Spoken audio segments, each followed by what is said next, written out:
29वें chief justice काजी फायज ईसा आज ओहदे का हलफ उठाएंगे। सदर मुमलिकत हलफ लेंगे। हलफ बर्दारी की तकरीब दिन 11 बजे ऐवान सदर में होगी। सदर ने 21 जून को जस्टिस काजी फायज ईसा की बतौर चीफ जस्टिस पाकिस्तान तैनाती की मंजूरी दी थी। बलोचिस्तान से ताल्लुक रखने वाले काजी फायज ईसा 30 जनवरी 1985 को बलोचिस्तान हाई कोर्ट में बतौर एडवोकेट रजिस्टर हुए। मार्च 1998 में एडवोकेट सुप्रीम कोर्ट बने। 3 नवंबर 2007 को मुशर्रफ की एमरजेंसी के बाद पीसीओ जजेस के सामने नापेश होने का फैसला किया। 5 अगस्त 2009 को बलोचिस्तान हाई कोर्ट के जज मुकर्रर हुए। 5 सितंबर 2014 को सुप्रीम कोर्ट ऑफ पाकिस्तान के जज की हैसियत से हलफ उठाया।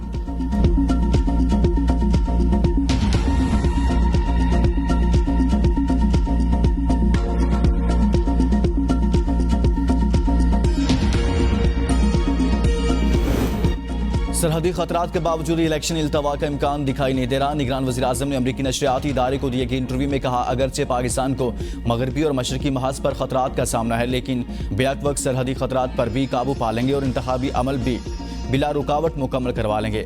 उम्मीद है जल्द इलेक्शन कमीशन इंतखाबात के दिन का तयन कर देगा। चेयरमैन पीटीआई को सियासत से अलहदा नहीं किया जा रहा।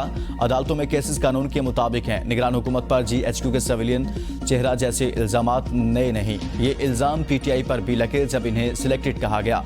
पाकिस्तान में मीडिया पर किसी का नाम लेने पर कोई पाबंदी नहीं।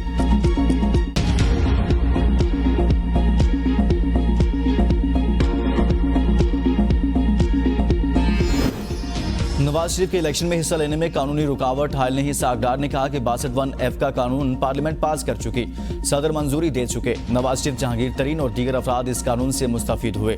दूसरे मुश्तरका केस में मरियम नवाज की बरियत हो चुकी। बिलावल भुट्टो मेरे लिए बेटे की तरह है, इस पर कुछ नहीं कहना चाहता।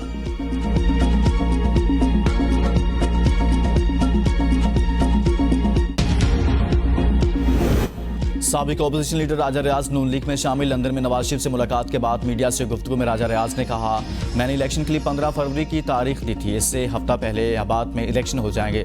नून लीग ने इंतखाबात से भागना होता तो नवाज शरीफ वापस ना जा रहे होते। कानूनी टीम ने नवाज शरीफ को पाकिस्तान वापसी के लिए क्लियरेंस दे दी। मुकदमात में कानूनी मसाइल के हवाले से कोई मुश्किलात दरपेश नहीं।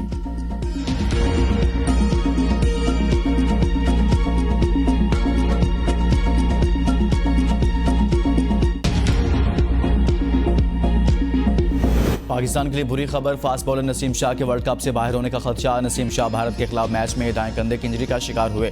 दुबई में मुकम्मल चेकअप किया गया। संजीदा नोयत की इंजरी का इंकशाफ। नसीम शाह 1 साल तक क्रिकेट नहीं खेल सकेंगे। PCB एक और मेडिकल पैनल से भी मुशावरत करेगा, जिसके बाद इनके मुस्तकबिल का फैसला हो सकेगा।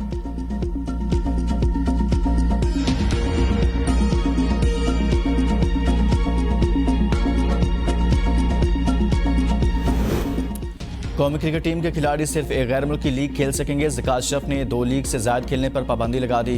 A+ कैटेगरी के खिलाड़ी 2 लीग खेल सकेंगे। PSL के अलावा खिलाड़ी अब दूसरी कोई सिर्फ 1 लीग खेल सकेंगे। ज़कात अशरफ कहते हैं, लीग्स महदूद करने का मकसद खिलाड़ी को फिट रखना है। वर्ल्ड कप से पहले खिलाड़ी कोई लीग नहीं खेलेंगे।